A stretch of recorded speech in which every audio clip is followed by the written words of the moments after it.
এটা হলো দেওয়া এই যে হিউমিক অ্যাসিড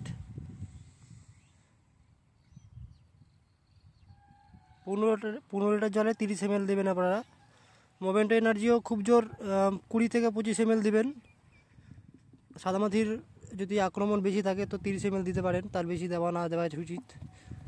কারণ সাদামাছির বিষটা খুব খুব সুন্দর বিষ।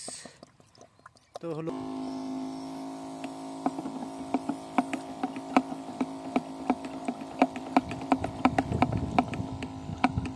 হয়ে গেল আমার মিক্সচার। 3 রকম বীজ দিয়ে আমি একটা মিক্সচার তৈরি করলাম, যেটা আলুতে দিব। এই যে, তো দেখা হচ্ছে আবার পরে। তো বন্ধুরা, লাইক কমেন্ট অবশ্যই করবেন। কোনো রকম যদি আপনাদের কোনো প্রশ্ন থাকে তো অবশ্যই জিজ্ঞাসা করবেন। ধন্যবাদ।